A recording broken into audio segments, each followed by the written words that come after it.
Hi there, good afternoon. You're watching Market Fatafat on ET Now. I am Snehi Shah and with me as always is Ankita Saxena. This is a show where we'll be taking you through all the top buzzers in today's trading session, tell you why these stocks are buzzing. Some of them are in focus on the back of their quarter four earnings, some of them on the back of individual news flows, and we'll also be bringing up our technical guests on the board to give you a tech check on some of those stocks as well. But before we begin our show and today's edition of Market Fatafat, merits to take a look at the market. We've recovered smartly from the day's lowest point and Nifty holding up above the 24,350 mark, Ankita. Absolutely, Snehi. It's a rather lackluster day coming in. It's a quiet day, I would say, in the market. After the run-up that we saw on the back of the escalating tensions, the market is taking a breather. On the Nifty, we were down, but we have managed to recover from the low as of now. We've recovered 57 odd points, 2.10% recovery coming in on Nifty right now. 24,366 is where we are at on the Nifty. Nifty Bank also is trying hard to recover from the day's lows. We are actually up 146 points from the day's lows. So recovery coming in as of now, but nothing much to write home about. Even Nifty Bank, Nifty mid-cap space is trading with gains of 0.4% right now. Even that is trying to recover. Small cap also is trading with gains of 0.5%. Now the broader markets is where the chair is actually. That is outperforming the benchmark indices today, especially the small cap names. That's up 0.5% in trade right now. Besides that, we also have the entire defense counters which are in focus today on the back of escalating tensions. All the defense counters are seeing a run-up, like Mazda is trading up for more than 7%. There's Garden Reach, there's HAL, there's BEL, Bharat Dynamics that is doing very well in trade today. So all these defense counters are doing very well in trade today, and besides that, we also have the PSU pack that is continuing its outperformance, and that is the top sectoral gainer for the day. But that's how largely the market is shaping up today. Advance decline ratio is tilted in the favor of advances, but a rather quiet day coming in on the market today. Absolutely, it's a defense pack of stocks. Remember, Garden Reach was up about 9% yesterday also, another 12% hike coming in. Defense stocks are up and away in today's trade as well as yesterday. But on that note, let's welcome Rajesh Bhosale, technical analyst at Angel One, on the technical front on our show, and from the research team. We have Ansh as well as Gaurav that is joining us. Thanks so much for joining us, all three of you, and good afternoon to you. Let me begin by highlighting the first stock that's in focus today on the back of its quarter for earnings, and that's PNB Housing. Good set of numbers coming in from PNB Housing Finance. The quarter four net interest income, PAT, names have seen good growth. Net interest income was up 16.1% to 734 crores compared to 632 crores. Profit was also up 25.3%. Pre-provision operating profit grew by 14.1% on a year-on-year basis as well. The retail disbursement was up 24% to 6,854 crores, Their asset quality has also improved because GNPA has come in at 1.09% versus 1.2% on a sequential basis. NIMs have also seen quite the uptick on a sequential basis at 3.75% compared to 3.7% on a quarter-on-quarter basis. So that's the earnings fine print on PNB Housing. Good set of numbers coming in. The stock was up almost 6 or 7 odd percent at the beginning of the trading session, but has fizzled out some of those gains. Nonetheless, a 4% uptick coming in on PNB Housing Finance. But after a great set of quarter four earnings, we also managed to catch up with the management of PNB Housing Finance. Girish Kauski, who's the MD and CEO, shared that they expect credit costs to reduce further in FY26. He also shared that he expects higher margins in the coming quarters. Let's go across and listen into what he had to tell us.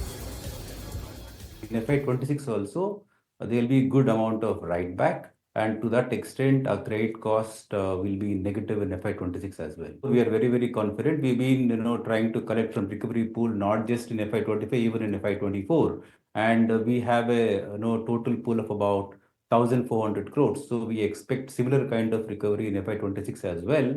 And that would help us on profitability and lower credit cost, actually negative credit cost. Growth is very clearly back. Not just growth, I think within retail, we have started affordable, we started emerging this year, we have started lab vertical. So this would obviously ensure that the margins are going to be higher, number one. Number two, we have been bringing down our cost of funds over the last 6 to 7 quarters, and this would continue in future as well. All right, moving on to the next counter, Big Boy Reliance. Rajesh, you picked up for us, after its earnings, that stock was up 5%, and despite that, today also it is gaining away in trade. It's up 2.6% in trade today. Seems like, finally this counter has started to show some moves. From here on, do you see this positive momentum to really continue on Reliance? Yeah, so hi, good afternoon. So if we see the chart of Reliance since October, it has been in a consolidation phase, and in the last couple of weeks it has seen traction.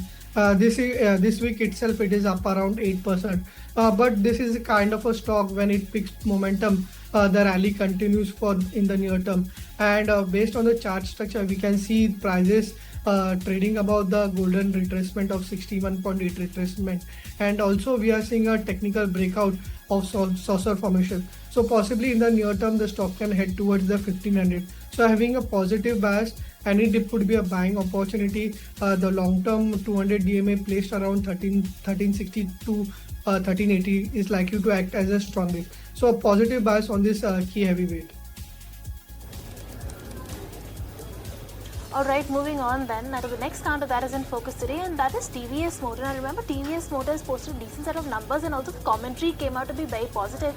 But we are seeing a selling pressure coming in on TVS Motor today, that is trading down 3%. But let's take a look at the numbers first. They reported a net profit jump of 75% on a year-on-year basis at 852 crore rupees. The revenue also rose 17% on a year-on-year basis to 9,550 crores. Now, TVS Motor has also reported its highest ever operating EBITDA of 1,332 crores, while the EBITDA margin improved to 14% in quarter 4. Now, brokerages like Morgan Stanley, they're maintaining an overweight rating on TVS Motor, and they've raised their target price to 3,126 rupees. Also, we have Morgan Stanley said that the TVS's quarter 4 margin of 12%, excluding the PLI incentive, was broadly in line with the estimates. Now, the street thought that the margins have improved, but it's actually on the back of the PLI that it came in at 12%. But it's actually what the street was already expecting. Also, while the PLI incentive for the quarter was lower than expected, they could probably increase that going forward. Peaking competitive intensity in the electric two vehicles segment, a rising share of scooters, a healthy export outlook, and a strong product cycle is something that Morgan Stanley is looking out for, and they're maintaining an overweight stance in that. Okay, so that's the lowdown on TVS Motor. Ansh, coming to you, Central Bank is a stock that you've picked out. No surprise in earnings candidate. Seems to be like a good set of numbers. Stock is doing well for itself today. Take us through the earnings fine print.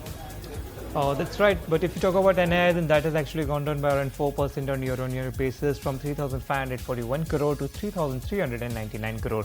But if you talk about PAT, then that has given a very good jump of around 28% to cross that 1,000 mark, registering 1,033 crores. And this is the highest ever net profit in a quarter for the company. Also, if you talk about NPA, then that has come down from 3.86% to 3.18%. Talking about provision, that has given a very good jump of more than 50%, from 557 crore directly to 844 crore. Also, the total business has crossed that 7 lakh crore mark, which is very positive. In addition to this, the board has approved a capital raising plan for the bank for FY 25-26 of up to 5,000 crore. Also, if you see on chart, then the stock has given a breakout, surpassed about that 20 DMA, but currently it is trading just at that cup and handle breakout point currently. Alright, moving on then, the next counter, HAL is what you picked out, Rajesh. HAL, amongst those counters, the defense counters that are doing very well, but that's on the back of escalated tensions. But otherwise also, if you look at HAL is a counter that has been outperforming the market even when the market was down. Do you see more steam left in these defensive names and also HAL, because they have already run up quite a bit? Yes, definitely HL has been an outperformer, and we expect this performance to continue. In fact, if we see the volume analysis, when once the prices are moving, we are seeing strong volumes as compared to low volumes during the down move. So definitely accumulation is happening in this counter. Along with that, we are seeing that HL earlier was facing resistance around 200 DMA, but in this week we are seeing that prices have well settled about it. Also, we are seeing a cup and handle breakout in HL. So expecting this performance to continue. Possibly the next target would be around 50 to 50. That's a very strong up move from the current levels. The bullish gap and the 200 DMA around 4300 is likely to act as a support in case of any dip. Okay, so that's the take coming in on HAL. Gaurav, coming to you, Tata Tech is the stock that you've picked out for us. We understand there were some block deals in the morning. Tell us all about them. large block deal was seen in Tata Tech, which is around 1.6 crore shares of the company. And when we talk about the price, it happened at an average price of around 683 rupees per equity share. That is actually 3.9% of the total equity share of the company. And as per agencies, TPG Rise Climate is likely to be a seller who sold around 1.6 crore shares. Now let's not forget that the official name of the seller is yet to come, and Bank of America Securities was the sole banker as per the sources. Now let's not forget that when we talk about Tata Tech, it is again under pressure, and when we look at the trajectory itself, it was actually the third biggest IPO which got listed in 2023. But after that, we are seeing that when we talk about Tata Tech's IPO, the listing price was around 475 to 500 rupees, and given that it has given actually around 40% downside ever since the listing, now the stock is hovering once again at around 600 levels. So definitely watching out of this giant on the back of the latest block deal and the track record that the company has shown in terms of the share price in the previous days. Okay, so Tata Tech in focus on the back of a block deal. That stock currently bleeding away in trade, a 6% cut coming in on Tata Tech. Let's talk about UCO Bank, another earnings candidate, and decent set of Q4 numbers coming in. Net interest income is at 2,698 crores, which is an uptick of 23.4% on a year-on-year basis. Net profit also up 24% on a year-on-year basis. If you take a look at the NNPA, that has improved at 0.5% compared to 0.6% on a sequential basis. The provision covering ratio is at 96.69% as well.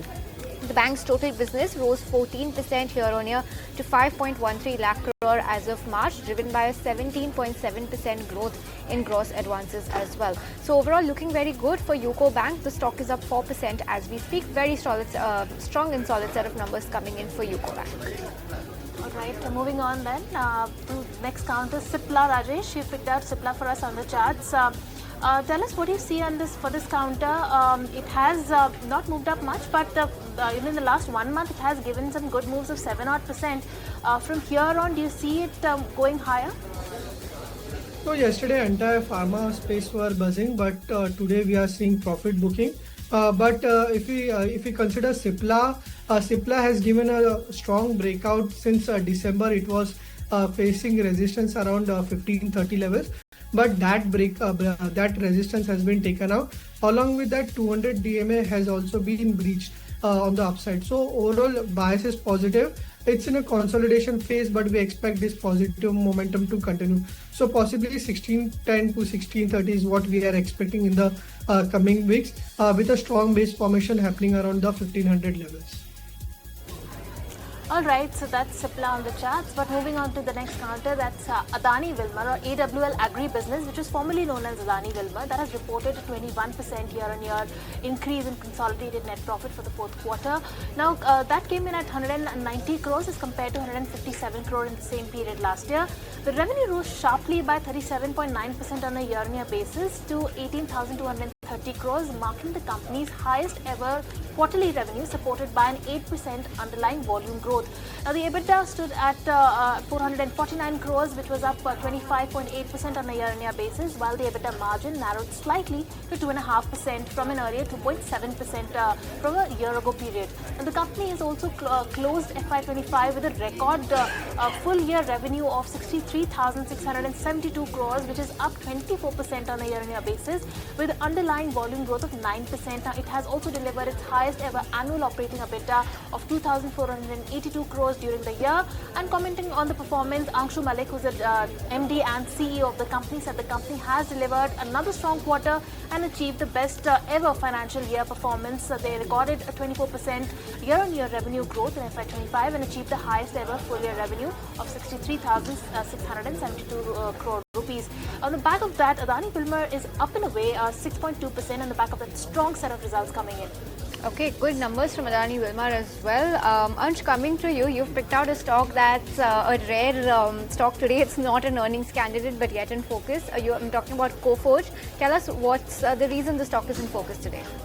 That's right, it's not an earning candidate. So actually, Coforge UK, which is the wholly owned subsidiary of the company, has agreed to enter into a share purchase agreement with Sapiens UK Limited for sale and transfer of entire of its shareholding held by it in Coforge Advantage Go Limited for around $43 million.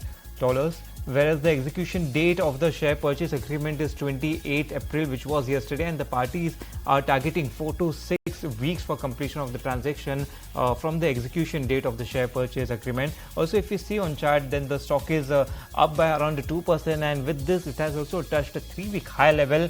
And if we compare from April lows, then the stock has given an up move of more than 25%. So for those reasons, the stock is in focus today. All right, moving on from Coforge to another defense counter that you picked out for us, Rajesh. I beg your pardon, you picked up BEL for us. Tell us, what are you seeing on the charts for BEL? That the stock is up 3.7%. In fact, in the last, this is again a name that has been an outperformer in this market. It has run up 11.5%, in the last 6 months. But tell us, BEL is already a counter which has done well. More steam left. What is the upside? So if you see the charts of BEL, when markets were correcting from September, this stock was falling in a gradual manner, and now we are seeing a falling channel pattern breakout on the weekly chart. Also on the daily chart, we are seeing a rounding source a pattern breakout. So overall, this stock has a relative strength, and we see that the momentum has picked up again in this counter. So we expect the stock to retest its recent highs of 340. So overall, a positive bias. The breakout level is around 306 level. So that is likely to act as a support in case of anything. Okay, that's the outlook on Bharat Electronics. Gaurav, coming to you, BSE is the stock that you've picked out for us. Tell us why the stock is in focus in today's trade. Well, yes, when we look at BSE for the last few days, we are seeing a decent rally in the stock, and the reason being that now the BSE has come up with a new rule that block deal will be settled under T plus 0 days. So first, let's understand what is block deal. It is actually a single trade having quantity greater than or equal to 5 lakh shares or equal to 5 crore rupees. And when we talk about block deal, earlier there was a 35 minutes window in BSE where the block deal used to happen with T plus 1 settlement. Now what BSE has changed is that they are saying is that they have introduced a block deal window which will have T plus 0, as in if you are trading, it will get settled in the day itself. And other than that, what they are saying is that this will be effective from 2nd May. Now why this is actually important for BSE is that when we talk about the overall volume, we have already seen that BSE has gained market share in the last few days, in fact from NSE, and given that they have now started the T plus 0, it is likely to gain more traction as well as volumes, and that is the reason when we look at stock performance also, it is up in trade more than 2%. So definitely a positive move from BSE, and on the back of this we are seeing a positive trajectory in the stock price as well. Okay, so BSE doing well, up almost 2%. But on the flip side, let's talk about a stock that's not doing well at all, and that's Oberoi Realty today. On the back of their Q4 numbers, the bookings declined by 52% on a year-on-year basis to 850 crore rupees in Q4. The weak performance was due to sluggish sales velocity at almost all projects except 360 West in Worli in Mumbai. In FY25, bookings grew up by 31% on a year-on-year basis to 5,270 crores. Collections also declined 29% year on year. If you take a look at Q4 collections to 760 crore rupees, rental revenue grew 74% year on year to 270 crore rupees. What we understand from MK's note on this is that performance in the residential business has been weak. This slowed momentum is likely due to market taking time to absorb the price increases taken by the company at various projects in the last 1 or 2 quarters. So that's the earnings fine print on Oberoi Realty. A weak set of numbers, bookings and PAT have dropped massively on a year-on-year basis for Q4. On the back of this, the stock is lower by 3% as we speak. All right, moving on from here, Rajesh, you picked out Indigo for us. Now this counter is down today by 1.5%. In fact, in the last 5 days itself, the stock is down 5%, in trade. But this one's also a counter which has really moved up a lot. It's moved 30% in the last 6 months. From here on, do you see the outperformance coming in, or this stock is now going to cool off a little? So we are expecting a cool down in Indigo. On the weekly chart, we are seeing negative formations on the Indigo, and as well if we see the 20 exponential moving average, the stock has slipped below it after the Feb month. So overall, the short-term trend looks negative. Also on the futures front, we are seeing short formation. So possibly in the near term, the stock can head towards 5,000. So positions should be kept light as we are expecting more low side in the near term. All right, moving on then from Interglobe Aviation to the next counter which is in focus today, and that is Castrol, which is again an earnings candidate. I beg your pardon, it's again, yes, it is earnings candidate. Castrol India has announced an 8% increase in the net profit for January to March quarter in FY25. It's reaching 234 crore rupees. That's up from 216 crores in the same quarter last year. The company's revenue from operations for the quarter under consideration rose 7.3%, amounting to 1,422 crore rupees compared to 1,325 crores in the corresponding period last year. Now, Castrol India, Castrol India is also, in terms of profitability, the EBITDA increased 4.7% on a year-on-year basis to 308 crores against 294 crores in quarter one of FY24. However, the EBITDA margin declined slightly to 21.6% in Q1 FY25 from 22.2% in quarter one of FY24. And also a couple of analysts that came out with a call on the company. They're saying that the company will continue to benefit from the rising demand of its oil products as the transition to electric vehicles in India happens at a slow pace. On the back of that, Castrol India is down 2.7%. Okay, so Castrol also an earnings candidate. Ansh, coming to you from one earnings company candidate to other, let's talk about Nippon Life. Largely mixed or inline set of numbers is what we could say for this counter, right? Yes, that's right. So if we talk about Nippon Life, then talking about the revenue, that is up by around 21% from 468 crore directly to 567 crore. Well, if we talk about net profit, then that has actually gone down by around 12.8% from 343 crore to 299 crore. Talking about EBITDA, that has given a very good jump of around 25% from 290 crore directly surpassing that 300 mark to reach at 365 crore. Talking about margins, then here also we are seeing very good improvement from 62.1% to 64.5%. Also, if we see on chart, then the stock seems to be trading a bit in red. In the morning, it was up by more than 1%, but due to market pressure, it has slipped in red today. All right, moving on from Nippon Life, that's trading with cuts of 0.8% to the next counter, that is Havells. Rajesh, you picked out Havells for us. Tell us what you see on the charts for this one. Now, if you look at the chart, it is up almost 1% in trade today. In fact, in the last 1 month, it has started seeing some traction of almost 9%. Do you see this counter headed upwards? So last 3-4 session we did see some consolidation, but earlier during the mid-April we had seen a double bottom breakout. Yesterday prices tested the breakout levels along with 89 EMA, and now we are seeing the resumption of upmove. Also, if you see the weekly chart, the stock has bounced from a key 200 weekly moving average. So in the short term as well as on the long term, we are seeing bottom out structure in Havells, and possibly the stock is headed towards the 1750 levels in the near term, which is its previous swing high of December. So bias is positive, and support level is placed around 1550, which I mentioned is the 89 exponential moving average.